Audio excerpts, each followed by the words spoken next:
Masih ingat iman itu apa? Yakin tanpa ragu kan?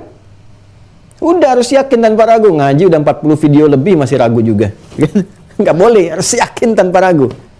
Ya. Udah, kalau kita sudah merasakan, jadikan Allah dan Rasul yang paling utama. Ya. Kalau disebutkan demikian, berarti harus ada komitmen dan pembuktian kan? Karena iman itu kan butuh pembuktian, perbuatan. Jadi orang-orang yang berlatihnya begini, cara berlatihnya. Orang-orang yang sudah mendapati bagian pertama ini, maka dia akan punya skala prioritas dalam hidup. Bapak mencari nafkah. Nafkah itu kan untuk keluarga kan? Ya kan? Karena itu sikap Anda kepada keluarga, kepada anak, kepada istri akan berbeda dengan sikap kepada orang di sekitaran Anda, baik tetangga, teman, atau bahkan sahabat. Ada prioritas. Prioritas ini muncul karena apa? Karena cinta. Karena ikatan pertama kepada keluarga, maka perhatian lebih tinggi kepada keluarga bahkan dibandingkan dengan misalnya tetangga atau sahabat, ya, atau bahkan ya, dari saudara, misalnya pertalian. Ya, Anda punya kakak, punya adik, dan seterusnya. Ya, tapi saat bersamaan Anda punya anak, punya istri misalnya, atau istri ada suami dan sebagainya, dan perhatian kan lebih tinggi kan? Ya, kepada jalur yang terdekat dulu di keluarga. Kenapa? Karena cinta. Jadi orang yang mencintai, dia punya prioritas perhatian. Dan perhatian itu akan berwujud berupa perilaku, respon, tindakan. Anak Anda sakit, Anda pulang dari kantor. Sakit nih kan, Anda kejar tuh, pulang. Dicek, apalagi kalau ada berita sudah diinfus dan sebagainya, Anda hentikan pekerjaan di kantor, Anda cek anak Anda kan. Anda katakan kepada pimpinan, izin Pak, anak saya ini masuk rumah sakit, ada kondisi begini. Oh silahkan Pak, rapat tuh bisa Anda putuskan seketika. Karena kondisi mendesak. Apalagi lebih tinggi tingkatannya daripada itu misalnya. Ya, kenapa? Ada prioritas. Dari mana muncul prioritas ini? Karena cinta. Nah, orang yang menjadikan, hamba yang menjadikan Allah dan Rasulnya cinta pertama dalam jiwanya, maka dia akan menjadikan semua respon prioritas pertamanya adalah kepada perintah Allah dan Rasulnya. Ya, dia tidak akan mungkin mengikuti pekerjaan yang saat yang sama menempatkan prioritas cinta kepada Allah itu di urutan yang selanjutnya. Dia akan mencari pekerjaan yang menjadikan itu bahkan mensupport cintanya kepada Allah dan Rasulnya. Contoh, Allah perintahkan untuk sholat. Itu bukti kepatuhan kita, sekaligus cinta kita kepada Allah. Dan cinta kita kepada Allah caranya mengikuti Rasul. In kuntum tuhibbunallaha fattabi'uni. Ikuti Nabi, ikuti bimbingannya, ya kan? Maka ketika dia tahu dia diperintahkan untuk sholat, dan dia menyadari sholat pun itu feedbacknya kembali manfaatnya pada dirinya, maka dia tidak akan pernah mencari pekerjaan yang bisa mengabaikan sholat dia kepada Allah. Jadi nggak ada istilahnya cari kerja yang bisa melonggarkan sholat, cari kerja yang membuat dia nggak sholat, apalagi gitu.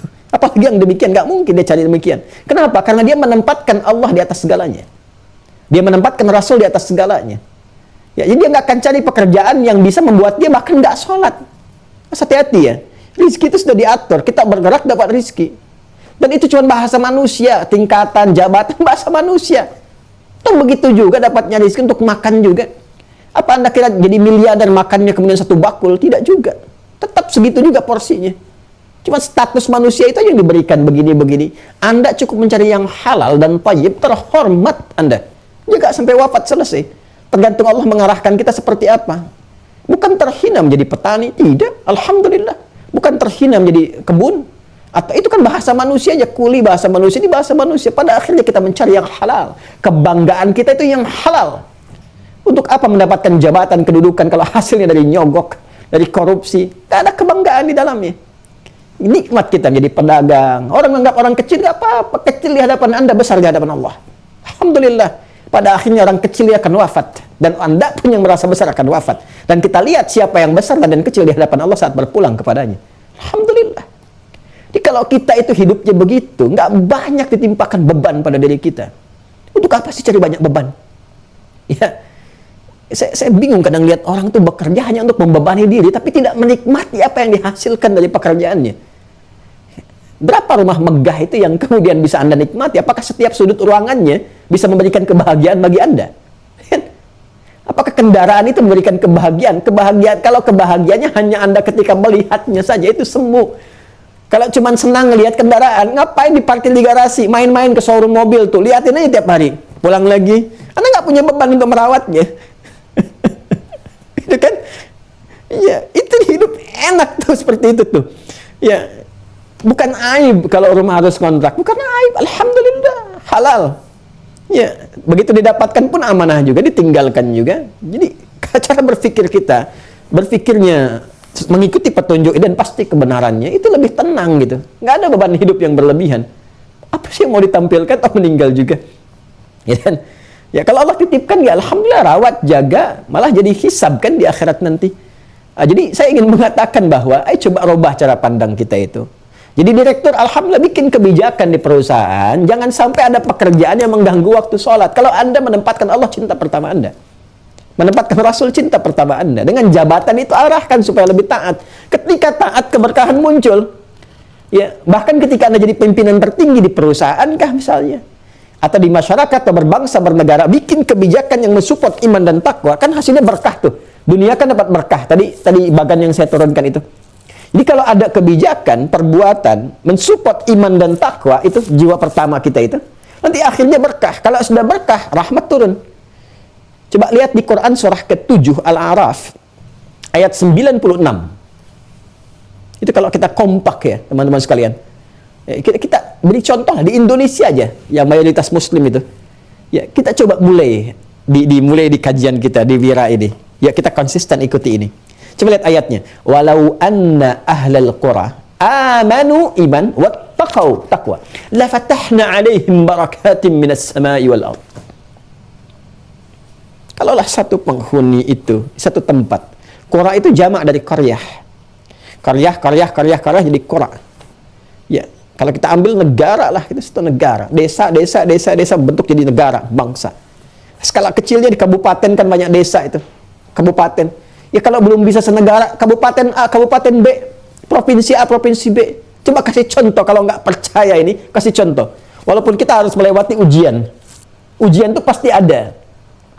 Dan nggak usah takut dicela, karena kita pun nggak bebas dari celaan. Ya kata para ulama, hanya orang kurang sehat jiwanya yang nggak mau dicela. Kita itu pasti dicela, Pak. Nggak pengen dicela pun pasti dicela. Jadi menghindari celaan itu nggak ada guna. Orang baik, kalau Anda saleh, pasti akan dicela oleh orang salah. Kalau Anda berbuat salah, pasti dicela oleh orang saleh. Allah saja dicela oleh orang-orang kufar. Malaikat dicela. Ya, coba lihat.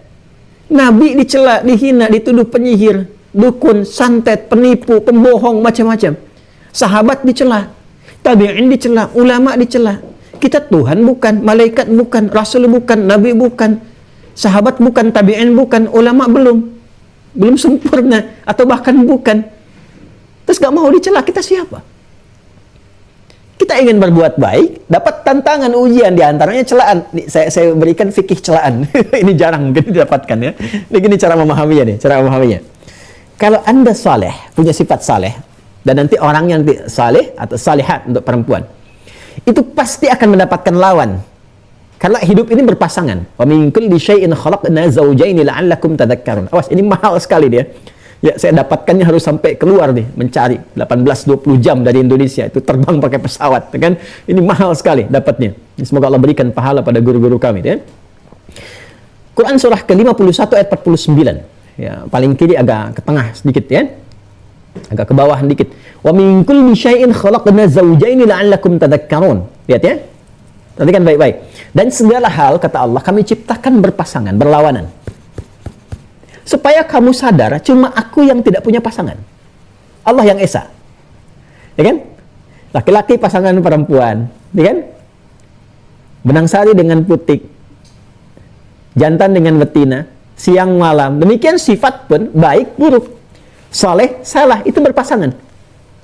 Dan hikmahnya, pasangan ini, itu akan saling menguji untuk menyempurnakan. Makanya kesempurnaan di suami itu kan ada di istri untuk saling menyempurnakan. Demikian sebaliknya, ya, belajar bersama-sama saling menyempurnakan.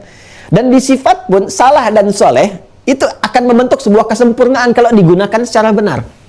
Ya, yang pernah saya sampaikan kan, qad aflaha man zakkaha, ada takwa, ada fujur kan, berpasangan kan. Jadi jujur lawannya apa? Dusta. Dusta diciptakan untuk menyempurnakan apa? Jujur. Supaya belajar ya untuk menghindari dusta ini, munculkan jujurnya. Marah, lawannya sabar. Marah dicipta bukan ingin menjadikan Anda pemarah, tapi supaya sabarnya muncul. Sebab kalau nggak ada marah, bagaimana sabar kelihatan? Seperti pernah saya terangkan. Salah itu lawannya soleh. Ya kan? Salah diciptakan untuk menjadi cermin supaya solehnya muncul. Kadang-kadang ketika Anda ingin berubah menjadi saleh, maka muncul nanti penguat dari yang salah. Bisa jadi bentuknya celaan. Celaan ini kadang-kadang muncul dari orang salah yang dititipkan oleh Allah kepada mereka untuk menguji kesungguhan Anda supaya semakin saleh dan meningkatkan kualitas kesolehan Anda. Contoh. Wah, hati-hati ya. Ada akhwat misalnya belum berjilbab. Saya panggil akhwat untuk menunjukkan persaudaraan terdalam. Fa asbahtum bi ni'mati ikhwana. Karena sayang saya ini mengungkapkan. Ya, karena sayang saya ini saya menyampaikan ya supaya semua mendapatkan kebaikan, kemuliaan. Kemudian ingin berusaha berjilbab. Jangan dikira langsung mudah dia berjilbab selesai. Tidak. Kenapa? Karena setiap perbuatan saleh itu harus melewati dulu fase ujian. Ini, teman-teman. Kan saleh ini melewati ini dulu. Dan ini bentuknya ma'ruf, perintah, nahyu, mungkar, fahsya. Jadi kalau Anda ikuti yang ma'rufnya, perbuatannya ke sini, akan dapat lawan dari mungkarnya ke sini. Ketika Anda mulai berjilbab, maka teman Anda akan mulai ya memunculkan sebuah kesan. Wah, sudah solehah ya sekarang. Wah, kamu tampil beda ya. Kalau kesannya dari yang soleh lagi, kesannya dari yang soleh lagi, itu apresiasi tinggi, motivasi. Masya Allah. Ukti semakin cantik deh, semakin baik, semakin ini macam-macam tuh. Tapi kalau dari yang salah kesannya muncul, di lisannya keluar, wah udah mulai deh. Waduh, penghuni surga lewat nih, waduh, solehah lewat nih, gitu kan? Kayaknya udah nggak sama kita lagi nih, gitu kan? Udah berbeda nih, udah macam-macam lah. Itu istilahnya yang sekarang-sekarang muncul banyak lah, macam-macam. Kan? Cara memaknainya bagaimana? Ketika keluar dari lisan itu, keluar dari yang salah dan bentuknya celaan kepada Anda, jangan dipahami sebagai celaan. Jika Anda berubah menjadi saleh dan keluar kemudian pandangan, ya penilaian dari orang yang salah dengan kalimat-kalimat yang salah misalnya, itu sesungguhnya penguatan pada diri Anda bahwa pada saat yang bersamaan Allah telah menetapkan Anda menjadi saleh. Karena lawan itu mengonfirmasi yang lainnya. Ya, lawan mengonfirmasi yang lainnya. Marah mengonfirmasi adanya sabar. Dusta mengonfirmasi adanya jujur. Salah mengonfirmasi adanya soleh. Jadi ketika orang salah memberikan celaan kepada Anda, salah itu kan mencela lawannya. Nggak mungkin memuji lawan, tapi mencelanya. Kalaupun dia memunculkan kalimat yang baik, itu nadanya sindiran. Tetap ada unsur salahnya, karena dari yang salah ini keluarnya negatif, nggak mungkin positif. Jelas ya? Jadi ketika keluar dari yang salah atas kesolehan Anda, itu sebetulnya konfirmasi kesolehan Anda. Bukan celaan yang ditujukan kepada Anda.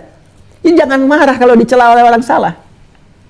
Ya, kecuali kalau porsinya, misalnya porsi-porsi yang tertentu secara proporsional sudah melanggar hak-hak yang lain misalnya, bukan pada diri Anda. Ya, kalau dicela secara pribadi nggak apa-apa, nggak usah marah. Itu penetapan kebaikan. Ya, tapi kalau dicela agama Anda, Quran Anda, Tuhan Anda, Rasul Anda, muncul kita gejolak, girah namanya, mendidih darah rasanya, gitu kan? Bangsa Anda, negara Anda, negara kita dilecehkan, di luar kita bangkit membela. Masa iman Anda dilecehkan, Anda diam saja? Nah, itu girahnya harus muncul. Jadi kalau ada yang mengatakan solehah, gitu kan, pada Anda yang sudah berjilbab, ya, itu artinya Allah menetapkan pada diri Anda sudah berubah jadi lebih baik. Alhamdulillah. Aduh, saya tetap kok, ya nama saya masih Catherine, bukan solehah. Ini hanya berubah aja untuk lebih baik. Ya, Anda misalnya udah ada mulai ke masjid, tadinya kumpul-kumpul, sudah mulai ke masjid. Waduh, Pak Soleh, kemana nih? Saya masih Asep kok, bukan Soleh. Ini coba aja menjadi lebih baik, siapa tahu bermanfaat, ya kan? Udah, tiap hari begitu muncul. Apapun namanya. Nah, demikian cara menyikapinya, teman-teman sekalian. Jadi, tempatkan Allah dan Rasul itu pada tempat yang pertama. Cinta pertama kita dalam jiwa. Kalau itu sudah ada, nanti hasilnya akan terlihat. Seperti Bilal itu loh. Ya, yang dicambuk, ahad. Setelah itu apa? Ya, setelah berpeluh-peluh lelah, itu kan setiap lelahnya ada pahalanya. Mohon maaf ya, mohon maaf sekali. Ya, orang lain pun sama, lelah juga. Lelah juga. Apa Anda pikir yang tidak beriman lelah? Lelah, sama lelahnya. Tapi iman kita memberikan perbedaan, nanti hasilnya akan memberikan perbedaan. Ya, mereka bekerja, kita bekerja. Mereka berusaha, kita berusaha. Tapi ketika Anda berusaha dengan iman, nanti hasilnya akan beda. Coba lihat akhirnya. Ya, Kan sekarang orang bikin tagline, ya kebahagiaan itu di akhirnya gitu kan. Ya coba lihat pakai apa tuh kalau mau hakiki pakai iman. Jelas ya? Jadi saya ingin katakan bahwa ayo mulai dulu sampai Anda merasakan kenikmatannya, sampai mendapatkan halawah itu. Nanti kalau sudah dapat halawahnya, nggak terekspresikan, nikmat. Justru ketika nggak mendapatkan tempat sholat itu yang sesuai dengan kebiasaan Anda, itu gelisah. Nikmat sholat fardu memburu sholat sunnah. Begitu ketinggalan sholat sunnah, bisa gelisah, nangis-nangis Anda. Ya, ada orang yang ketinggalan tahajud, terlambat dikit aja menjelang subuh dia bangun, nangis-nangis sampai dia tutup dengan amalan apa supaya mengganti tahajudnya semalam. Padahal sunnah hukumnya. Ya, dia bangun kesiangan hari Senin, nangis-nangis dia, ya Allah, kok terlambat saya bangun Senin ini, saya nggak puasa. Ya kan? Ada perasaan begitu. Tapi nanti kalau fikihnya udah banyak, udah dalam, dia tenang lagi, ganti lagi dengan yang lain, sama lain. Dia nikmati, jadi semua. Nanti kalau sudah ini dapat ya halawah itu, nanti muncul lagi apresiasi. Ajaban li amril mu'min. Udah mengagumkan semua perbuatan orang beriman. Kalau ini ada tahapannya lagi, sudah dapat halawah, nanti ada satu sikap yang luar biasa. Jadi semua sama dalam pandangan dia, nggak ada yang menyakiti. Ya, di ketika ada musibah berduka dia sabar, dia dapat suka dia syukur. Ini yang pertama, tempatkan Allah dan Rasul. Jadi mulai sekarang implementasinya coba ya. Saya tes dikit aja ya. Bapak Ibu menyayangi anak itu karena Allah dan Rasul atau karena sayang kepada anak? Anda menyayangi suami atau suami menyayangi istri karena Anda sayang atau karena Anda mencintai Allah dan Rasul? Cintai Allah dan Rasul. Coba lihat. Kalau Anda memang menempatkan cinta Allah dan Rasul yang pertama dalam merawat anak Anda, sekarang tes di mana dia ditempatkan di sekolahnya. Jangan-jangan Anda sekolahkan dia di tempat yang justru tidak mendekatkan anak Anda dengan Allah dan Rasulnya. Saya mau tanya, di sekolah itu diajarkan sholat nggak? Diajarkan baca Quran nggak? Diajarkan mencintai Nabi-nya nggak? Anda mau kejar dunia, ayo kejar sampai seujung-ujungnya. Saya cuma mau kasih info aja, yang ngejar dunia jangankan Anda, yang belum beriman pun kejar dunia juga. Lantas apa perbedaan iman Anda dengan orang-orang belum beriman? Ya, silahkan jadi insinyur, jadi arsitek, ya, jadi pejabat yang tertingginya, cita-cita yang tinggi, tapi saat bersamaan hadirkan cinta Allah yang paling utama, maka Anda akan menjadikan anak Anda itu berkualitas di masa depan. Kita merindukan ada presiden, gubernur, bupati, ahli Quran, kan? Masa sih 200 sekian juta mayoritas umat Islam nggak ada satupun yang bisa mencetak seperti itu? Harus ada. Pebisnis yang kaya-kaya itu, ya masa nggak ada sih konglomerat Muslim yang beriman yang betul-betul, yang takwa, yang saleh? Karena kalau sudah takwa, saleh, keberkahan turun. Ya, la fatahna alaihim barakatin minas sama'i wal ardh. Coba lihat orang-orang saleh tuh. Ya, silakan, demi Allah saya katakan, keluarkan sekarang list database para pejabat, konglomerat dan sebagainya. Sekarang cek yang paling sesuai dengan ini, silahkan lihat bagaimana sikapnya. Demi Allah saya katakan, pasti baik, kebijakannya baik, kalau berbagi dia baik. Guru-guru kalau sesuai dengan ini, silahkan cek. Kelembutannya, perhatiannya, kemuliaannya, kebaikannya. Nggak ada orang kalau beriman bertakwa itu yang buruk tuh nggak ada, pasti baik. Di rumah tangga baik, ke anak-anak baik. Itu cinta Allah dan Rasulnya. Walaupun pasti ya awalnya ada tantangan. Kita akan banyak ujian. Ya, jadi silahkan lihat di anak-anak, di suami, di istri. Ini bagian pertama. Kalau sudah yang pertama itu muncul, nanti terus ke yang kedua. Lanjut, naik tingkatnya. Apa itu? Maka akan muncul pancaran nanti. Ya, apa pancarannya? Wa an yuhibbal mar'a. Tadi kan cara bacanya. Ya. Wa an yuhibbal mar'a la yuhibbuhu illa lillah. Kalau itu sudah muncul, maka dampaknya yang terjadi adalah dia tidak akan mencintai siapapun atau bersikap apapun dengan cinta di sekitarannya kecuali karena Allah, mahabbahnya karena Allah. Ya. Yang kedua, saya terjemahkan tekstual dulu ya. Wa an yuhibbal mar'a, dan dia mencintai siapapun la yuhibbuhu illa lillah, karena cintanya kepada Allah. Dan dia mencintai siapapun karena cintanya kepada Allah. Maksudnya apa? Dasar mencintai kepada makhluk, memberikan perhatian. Kalau cinta kan sudah pasti memberikan perhatian. Ya. Kalau cinta itu sudah pasti, turunannya memberikan perhatian. Kita mencintai anak, ya, mencintai istri, istri mencintai suami, dan sebaliknya mencintai orang tua, pasti memberikan perhatian. Kasih sayang, dan turunan-turunan lainnya. Ya. Nah, ini sikap cinta yang dibangun oleh insan bertakwa, insan beriman yang mendapati halawatul iman, maka dia tidak menjadikan keluar cinta itu dalam bentuk perhatian, kasih sayang dan sebagainya ke sekitarannya, kecuali dasarnya karena cintanya kepada Allah. Ya. Karena cintanya kepada Allah. Jadi basic pertamanya tetap menempatkan cinta pertamanya Allah. Ya. Tadi yang saya katakan, apakah Anda mencintai pasangan karena Allah atau hanya karena cinta saja? Kalau Anda cinta kepada Allah, maka Anda akan menjaga. Suami cinta kepada istrinya, ya, untuk mematuhi cintanya kepada Allah, dia akan jaga. Auratnya jangan sampai diumbar kemana-mana. Ya, dia akan jaga. Jangan sampai tampil aurat terbuka. Kenapa? Karena Allah perintahkan. Bukan karena harus tampil di hadapannya saja. Bukan. Karena Allah yang perintahkan. Kalau nggak perintahkan, nggak akan dia lakukan. Ya. Jangan dipertontonkan kemana-mana, kan? Dan sebagainya. Proporsional dilihatnya. Tadi, cintanya kepada anak menjadikan dia mengasuh anak dengan baik, memberikan pendidikan yang terbaik, menjaga dengan mulia. Supaya apa? Allah ridha. Ditempatkan di sekolah-sekolah yang menjadikan dia dekat dengan Allah. Ya, pada akhirnya meninggal juga kok, Pak. Tapi kan bukan cuma meninggal, akan ditanya. Istri Anda amanah, anak Anda amanah, suami Anda amanah. Kan? Dan amanah itu, setiap amanah pasti akan dipertanggungjawabkan. Demikian, kepada teman juga begitu. Ya, perhatian kepada teman. Jadi dia pun kalau misalnya, mohon maaf ya, dia meminta sesuatu, mengarahkan pada sesuatu, menjauhkan pada sesuatu, karena memang dasar pertamanya Allah yang meridainya.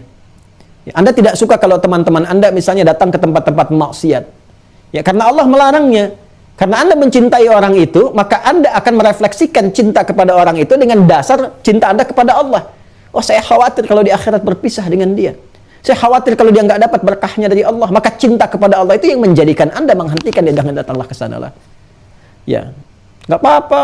Soleh dengan tidak kan bukan urusan kamu. Itu hubungan kita dengan Allah. Ya, bukan begitu juga. Benar apa yang kamu sampaikan. Kita kan sedikit-sedikit mengalah untuk naik lagi. Benar. Tapi saya khawatir satu aja. Kalau nanti ada apa-apa terjadi di sana, saya tidak punya kemampuan untuk bisa membantu kamu. Tuh kan? Selama ini kan kita sudah saling bantu, saling tolong, saling macam-macam. Jangan sampai terpisahkan dalam suasana yang tidak baik dan seterusnya. Pelan-pelan. Ya. Nah, itulah perhatian-perhatian itu teman-teman sekalian. Jadi bantu pun karena Allah, sayang pun karena Allah, perhatikan pun karena Allah. Sama guru juga mengajar itu, coba lihat. Ini nggak mudah loh. Ya, termasuk kami di makanya saya sering minta doa ya, tolong doakan ikhlas, ikhlas, ikhlas. Karena itu kualitas ilmu itu akan terasa berbeda. Jadi kalau mengajar seorang guru, orientasinya, kalau dulu tuh nggak ada popularitas yang seperti sekarang media sosial, ya subscriber, viewers, dan sebagainya gitu ya. Walaupun dulu kesan-kesan itu ada godaan, kesan dapat jamaah yang kemarin saya ceritakan di kitab Al-Um itu kan ada, ya, dan seterusnya. Ya itulah pengaruh-pengaruh, jangan dikira aman, belum tentu aman. Ya, minta didoakan ya, minta doakan. Dan itu akan terasa kualitas ilmunya. Orang yang hanya mencari materi, ridha manusia, itu bisa merubah fatwa. Terus terasa kalimatnya. Coba Anda perhatikan deh, jajarkan ya. Tausiah-tausiah dan sebagainya. Itu bisa kelihatan. Di rasa kita, kalau kita punya rasa keimanan yang terukur, itu punya rasa. Firasatul mu'min haqqa. Rasa firasat orang beriman itu nyata adanya. Dibimbing oleh Allah Subhanahu wa Ta'ala. Anda merasakan kalau ada kalimat-kalimat begini, ini bukan mengalir di hatinya itu. Ya, itu orientasinya ada yang ke materi misalnya, ada yang popularitas, ada yang macam-macam. Tapi kalau dia bening nyampaikan, ya terasa ke dalam jiwa itu ada sentuhan yang tajam, menghunjam. Ya, dan dari situ ada dorongan kita untuk terus bertambah, mendalami, mengamalkan dan sebagainya. Asal nggak salah jalur aja. Nah, ini gambarannya teman-teman. Jadi guru pun demikian. Murid juga belajar seperti itu. Kalau Anda benar lillah, nanti Allah yang tanamkan. Makanya takwa dengan ilmu itu menyatu. Buka di Quran surah kedua, Al-Baqarah. Di akhir ayat 282. Ini sering sekali saya sampaikan. Dan biasanya kalau kita tanya para ulama yang saleh, itu jawabannya serupa. Serupa. Ini informasi ya. Dan jarang diketahui oleh banyak orang juga. Tapi untuk yang laki-laki saja. Kalau Bapak Ibu punya anak laki-laki, saya boleh rekomendasikan itu. Ya.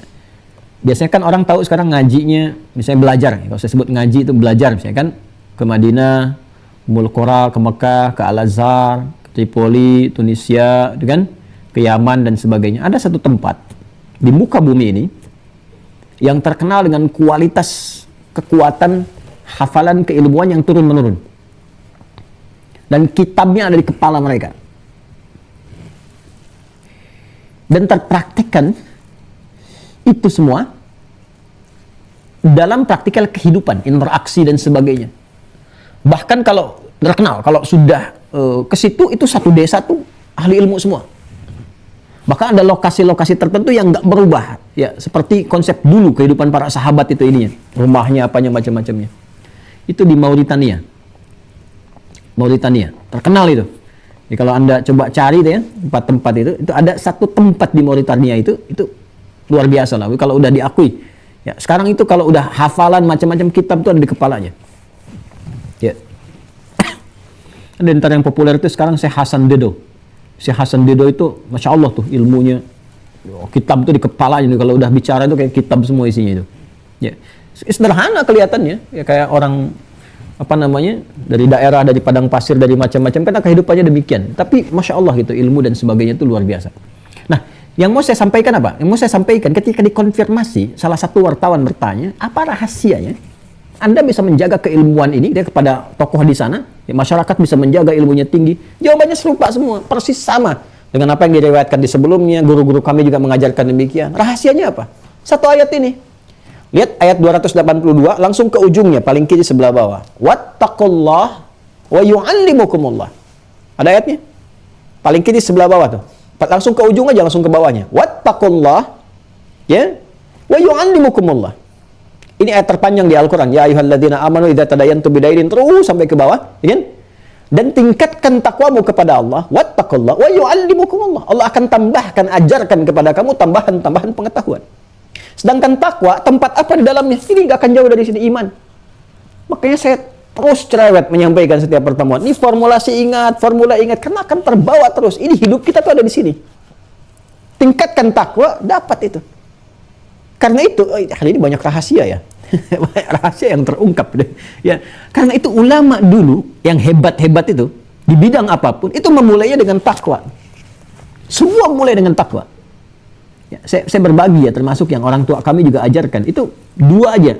Bapak ibu boleh rewel, boleh cerewet, boleh memaksa di dua hal ini. Dari awal sejak dini. Satu, salat. Salat. Yang kedua, Al-Quran. Ya, ini kalau boleh saya share gitu kan, apa yang saya rasakan dan mengikuti jejak guru-guru kami ke atas dan seterusnya. Dua ini Masya Allah. Kalau udah salat sama Quran, yang lain terjadi percepatan. Baca apa saja, mengakses apa saja, memahami. Nah, itu dibimbing oleh jiwa yang benar. Karena imannya itu muncul, jadi kita melihat tuh tatapannya lebih luas. Ya, ada satu spektrum kebenaran itu ya yang mengarahkan kita untuk bisa menangkap nih. Jadi kalau ada logika, kalaupun halus tapi salah, kita masih bisa baca itu. Kelihatan gitu.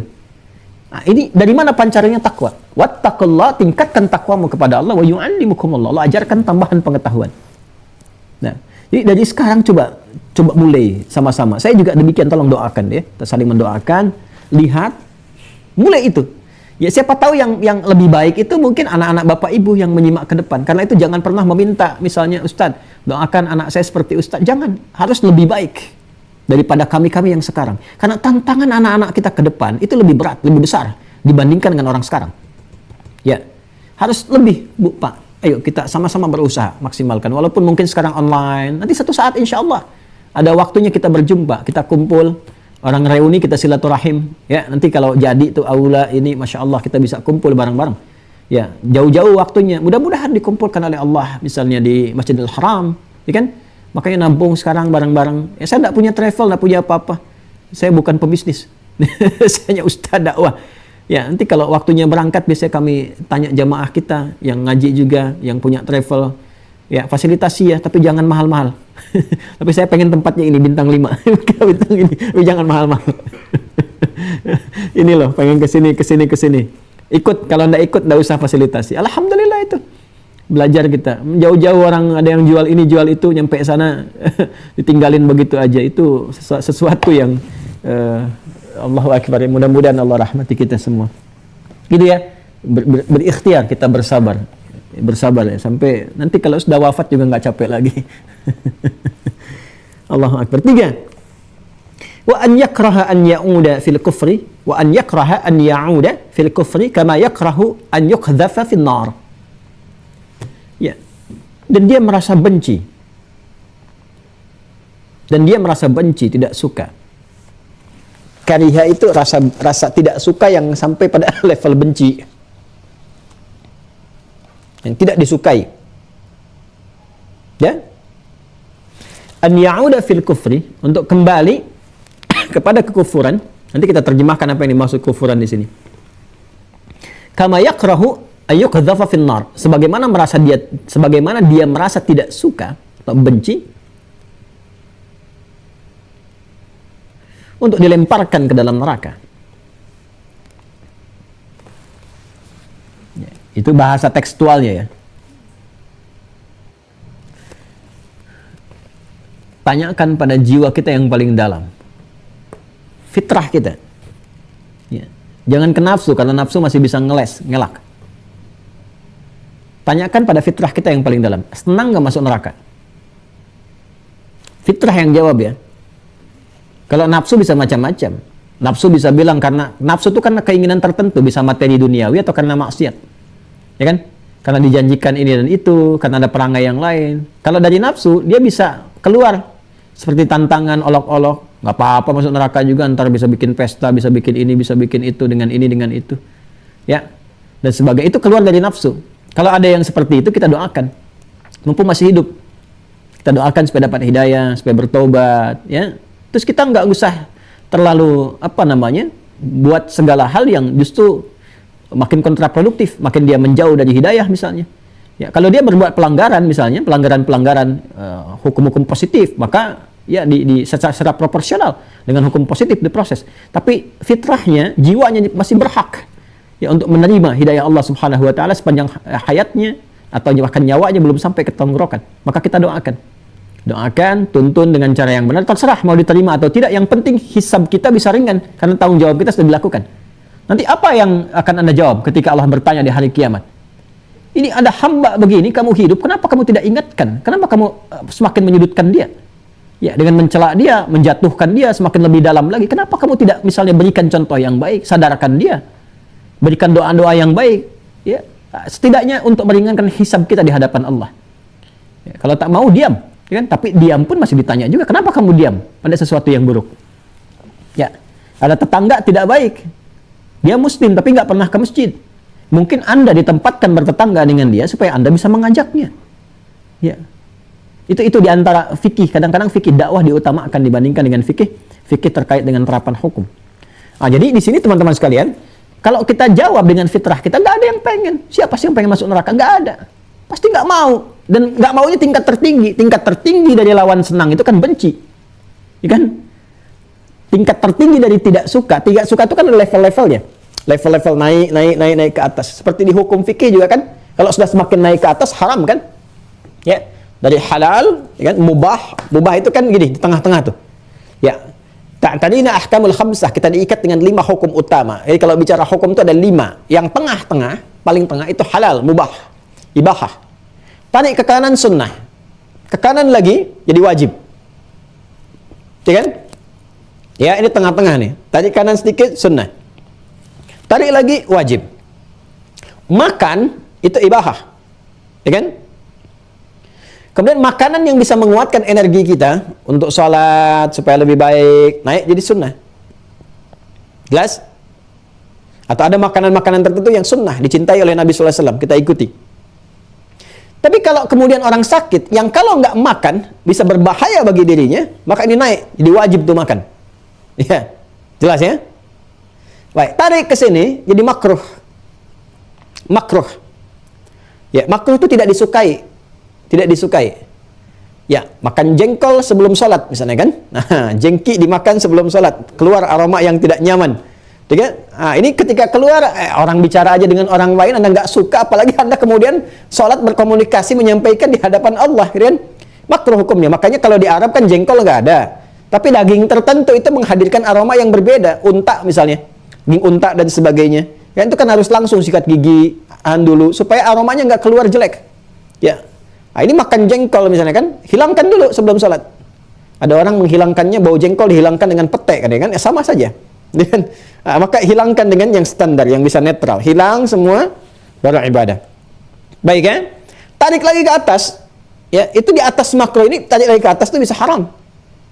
Ya, makanya nanti yang tengah-tengah ini kalau ada yang makruh mesti hati-hati nih. Ya, karena dia perkaranya antara ibahah, halal dengan haram.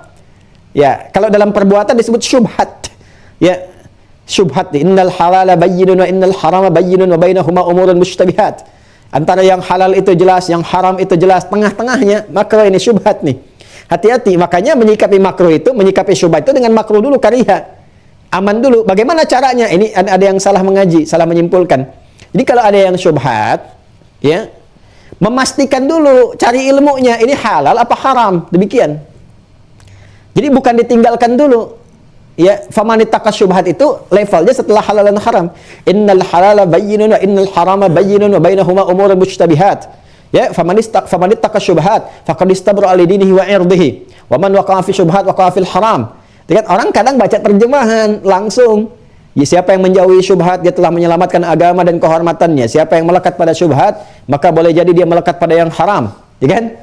Nah, ini level keduanya, kalau belum tahu sama sekali. Jadi kalau ada yang syubhat, maka cari informasi untuk memastikan apakah dia di halal atau di haram. Ya, kalaupun nggak dapat akses ini, lebih baik cari aman, tinggalkan dulu. Itu maksudnya. Jadi kalau Anda jalan-jalan ke luar negeri, dapat restoran nih. Wah, ini syubhat nih, belum jelas halal haramnya. Tanya dulu, jangan ditinggalkan dulu. Tahan lapar Anda terus, tanya dulu. Cari informasi, cek misalnya, ini halal bukan, haram bukan.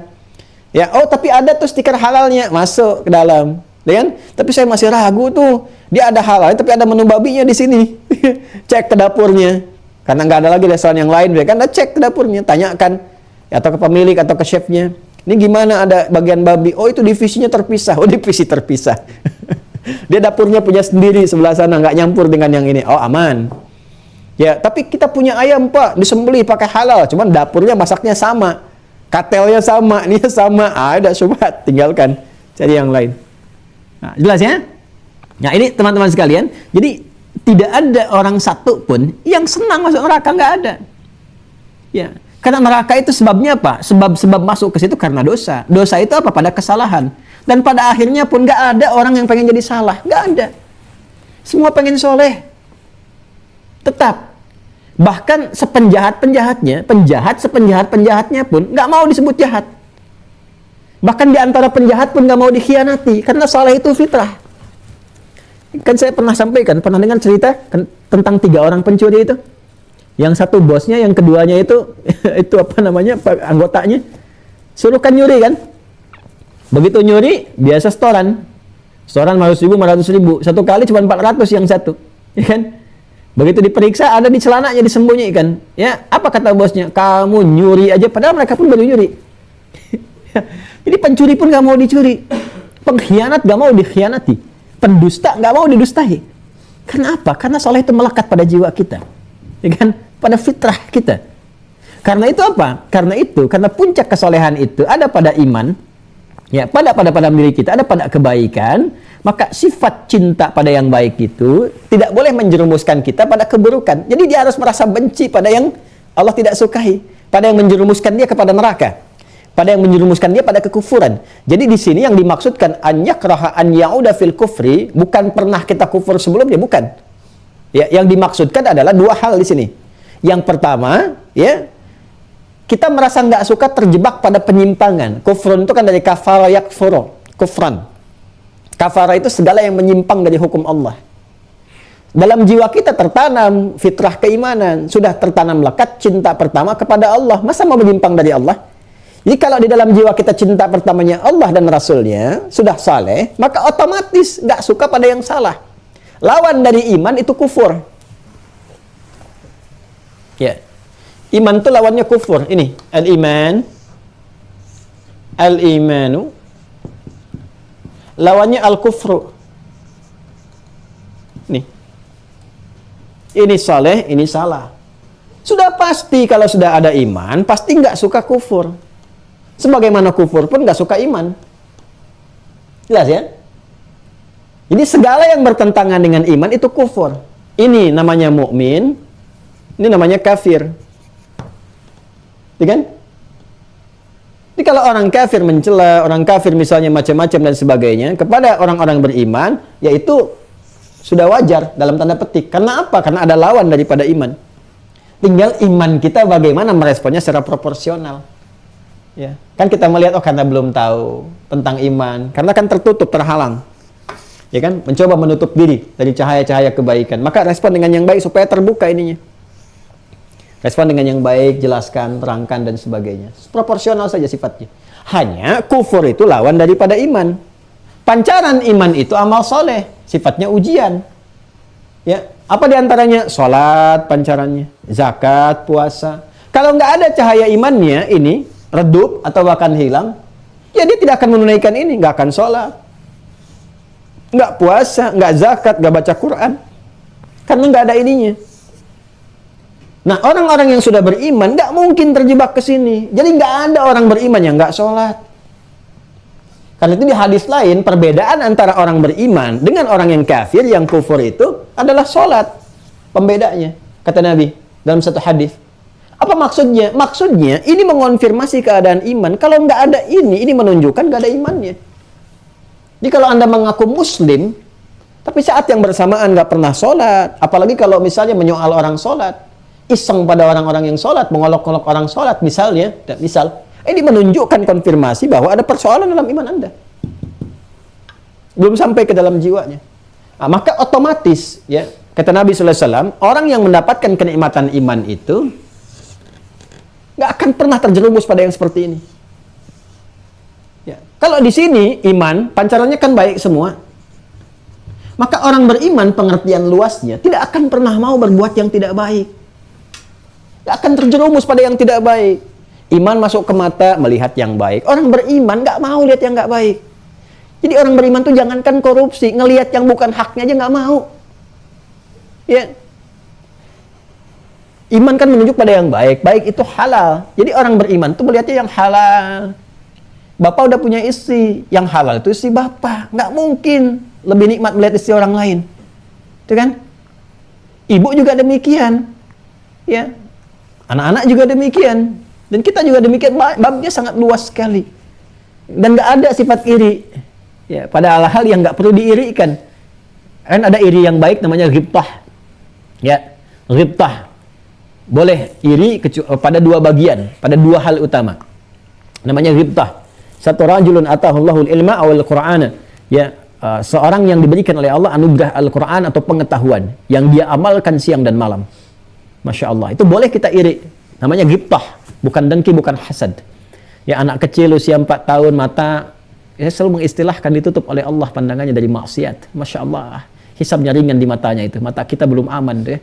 Mata dia ditutup. Ya, maka jangan berkecil hati kalau ada orang-orang menyebut Anda buta, nggak bisa melihat, tunanetra. Tidak. Demi Allah, duhai orang beriman, saudara-saudariku, rasakan pada jiwa Anda, nikmati. Kalau ada dokter memvonis nggak mungkin melihat lagi, alhamdulillah, syukur pada Allah, amanah mata ini telah selesai saya tunaikan. Mudah-mudahan hisabnya ringan. Saya tangisi ya Allah, kalau dulu mata pernah dipakai berbuat maksiat, saya syukuri ya Allah sekarang sudah ditutup dari penglihatan maksiat. Tinggal saya gunakan mata batin saya untuk bisa melihat kehidupan dengan lebih baik. Gunakan untuk menghafal Quran baik. Tiba-tiba ada anak 4 tahun mata ditutup dari maksiat, hafal Quran. Kita diberikan 40 tahun, 50 tahun untuk baca pun masih mengatakan belum punya waktu. Allahu Akbar. Kita harus iri pada mereka. Ya. Dan ini ghibtah. Ghibtah itu di beberapa tempat dijadikan sebagai budaya. Saya pernah tinggal cukup lama di Libya, Tripoli. Itu negeri penghafal Quran. Saya bisa katakan mungkin di dunia kedua ya, setelah Palestina itu. Itu Masya Allah. Jadi kalau Pak Ibu punya anak nih, usia remaja, belum hafal Quran, itu nggak punya teman.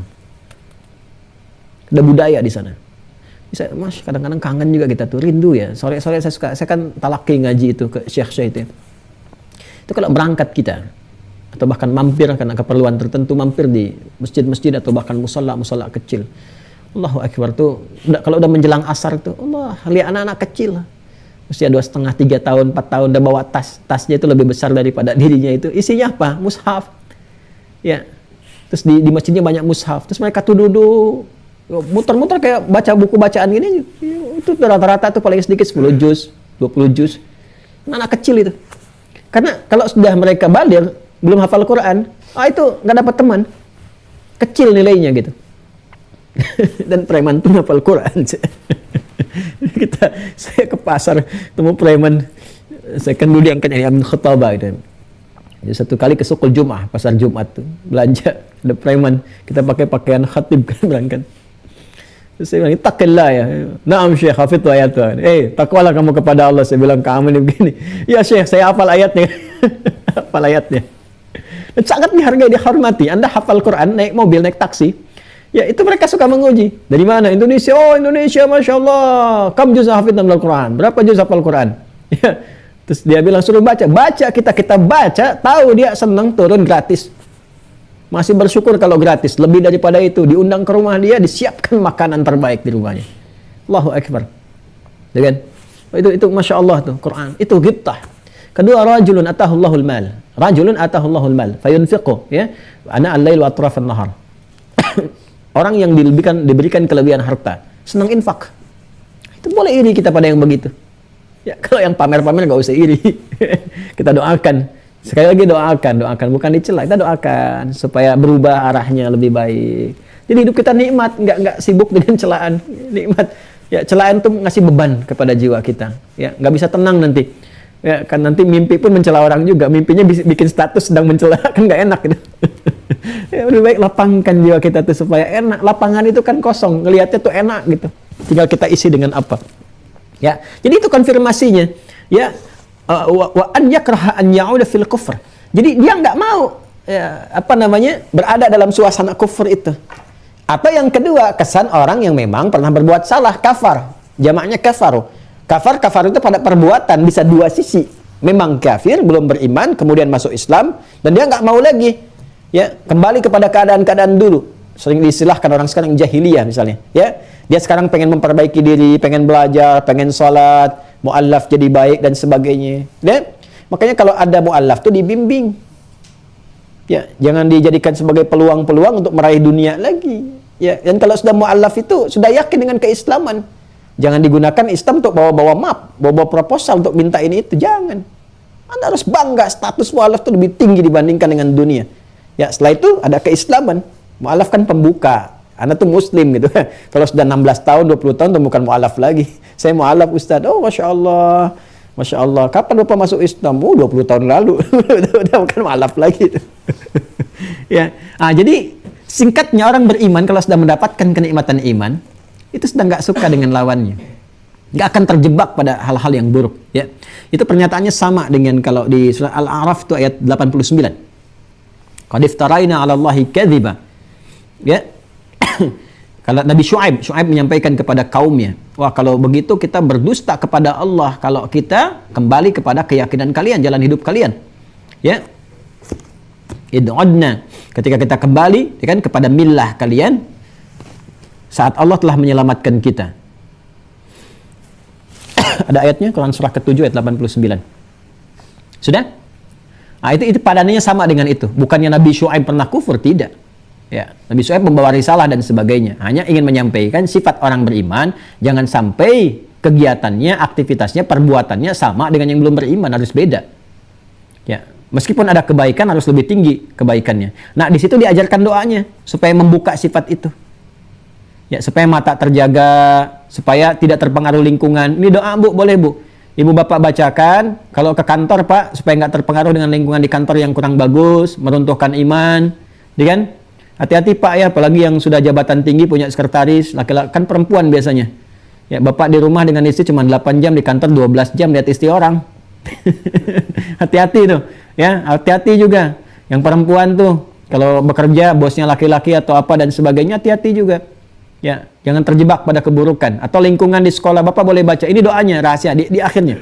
Rabbana ftah bainana wa baina qaumina bil haqqi. Ya, itu doanya.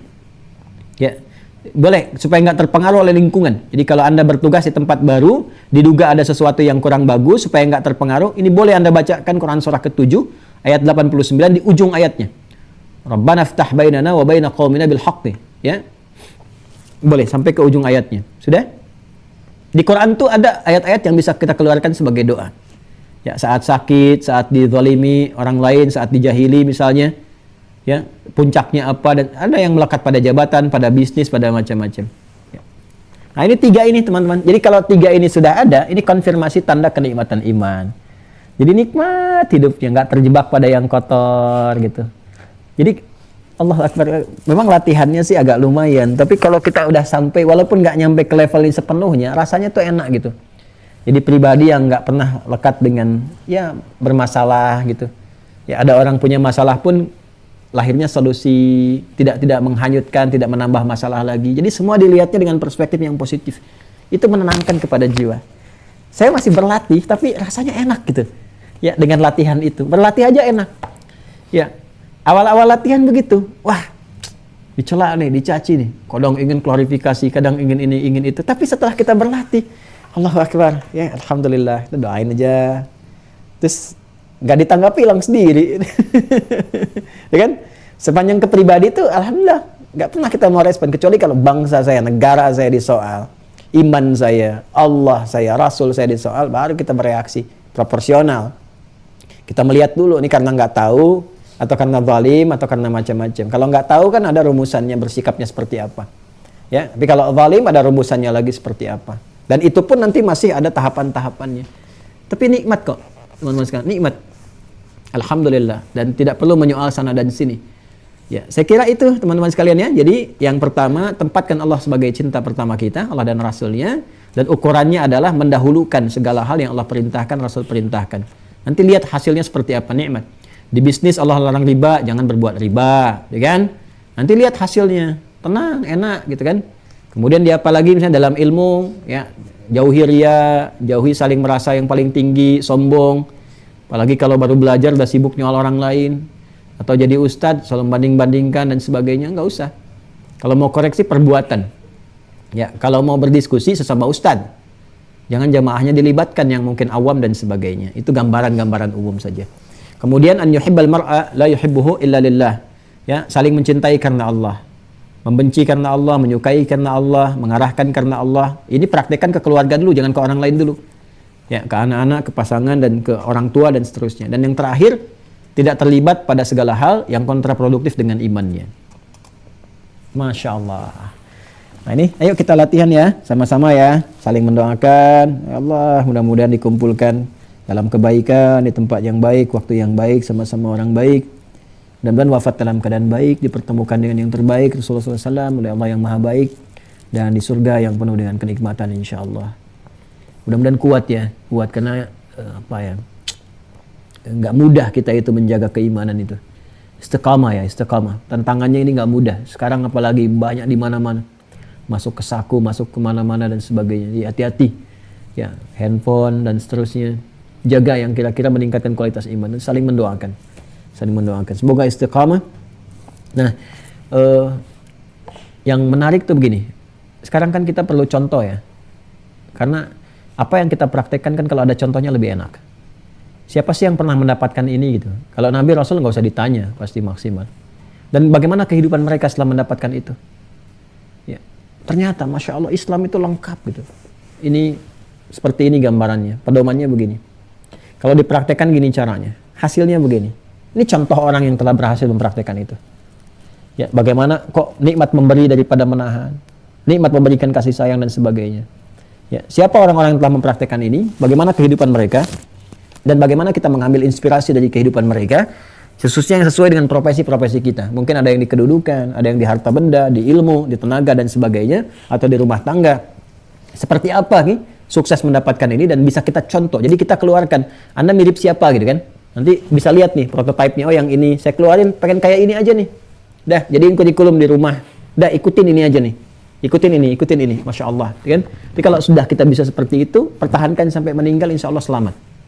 Nah, karena itu saya sering katakan, Masya Allah nih, Al-Imam Al-Bukhari jenius nih. Setelah menerangkan halawatul iman, baru kemudian menunjukkan contoh konkret langsung siapa di antara mereka yang telah berhasil mempraktekkan tanda-tanda keimanan itu, sehingga tanda-tanda halawatul iman melekat pada diri mereka dan bisa jadikan sebagai contoh oleh kita. Itu materi pertemuan selanjutnya.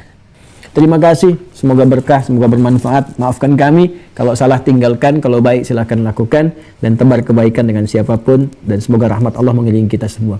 Allahumma taqabbal minna innaka antas sami'ul alim wa tub 'alaina innaka antat tawwabur rahim. Allahumma ij'al fi qulubina ya Allah hubbaka wa hubba rasulika sayyidina Muhammad sallallahu alaihi wasallam. Allahumma gharris ya Allah fi qulubina halawatal iman اللهم ارزقنا حلاوة الإيمان، اللهم ارزقنا حلاوة الإيمان.